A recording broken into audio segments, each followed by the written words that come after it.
Now there's a lot of web and machine characteristics that can cause wrinkles. First we're going to talk about web characteristics that can cause webs to wrinkle.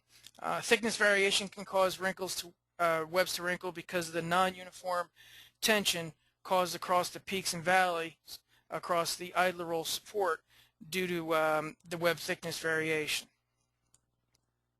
Sometimes you see webs with tight side, loose side. If you were to take one of these webs and let's say lay out, if you had a web with this condition and you were to take it and let's say lay it out on a football field, a real long length of it, just lay out one single layer of it, it would actually arc because the web is literally longer in the machine direction on one side, on the loose side, than it is on the other side, which is the tight side. So web tension that wants to be normally distributed across the full width of the material is mostly distributed on the short or tight side, and this added tension to the short or tight side will cause web compression in the loose or long side, and that causes wrinkles. Sometimes you'll see webs that have tight edges and a baggy center. And again, in this case, the web is literally longer in the machine direction in the center than it is on the edges. So all the web tension that wants to be distributed across the full width is mostly distributed on the edges. The added tension delivered to the edges of the web will cause web compression in the loose or long center, and that will cause wrinkles in the center of your web.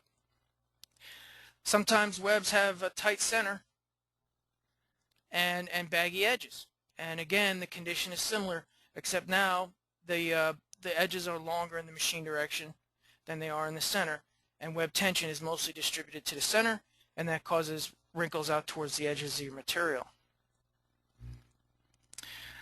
Poorly wound roll stock can cause webs to enter before they enter the converting or webs to wrinkle before they enter the converting process.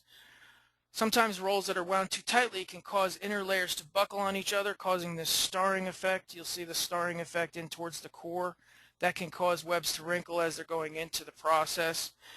Rolls that are wound too loosely can cause layers to slip on each other. So as roll is unwinding into your process, these layers are so loose that the web is slipping, and that will make your tension control ineffective, and that can also cause wrinkles.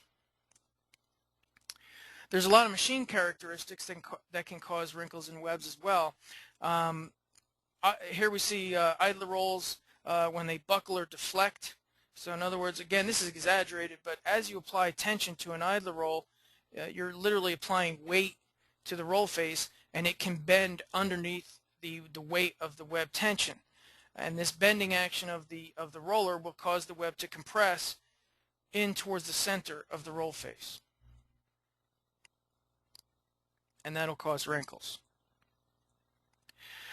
In high-speed applications, sometimes sometimes air can get trapped between the web surface and the roll's face, and when that happens, you lose traction with the web.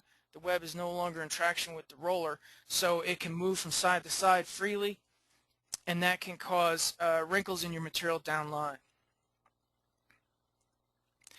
Heavy roll weights can cause rolls to literally buckle on their supports. So if this is an unwind, if you're unwinding a roll that's very heavy, sometimes it'll cause the shaft, the air shaft, or however you're holding the roll by the core, to literally buckle, and that'll cause wrinkles going into your process. A lot of converting operations have a lot of different types of processes within one machine, and each process, let's say from your unwind, you're going into a coating section, then maybe you're going into a printing section, possibly a drying section. Each process has its own tension zone, and every time you change tension on your web, you will stretch it or contract it slightly in the machine direction. So if you add tension to your web, let's say in this example, you're coming off your unwind, you're going into the coating section, and I'm assuming in the coating section you add tension, let's say. What you're going to do is you're going to stretch the web a little bit in the machine direction, and what happens, the width gets a little narrower. It's similar to if you grab a rubber band on both ends and you pull it, you can see that the length will get longer, but also the width of the rubber band gets narrower. Same thing happens to your web in the machine as it's going into areas that have different web tension zones.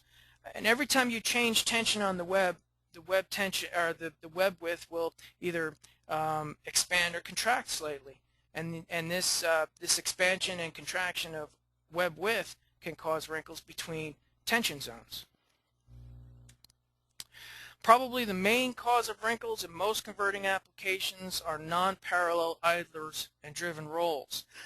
Again, referring to the web handling principle that a web will seek a 90-degree angle to a roll in its entry span to that roll.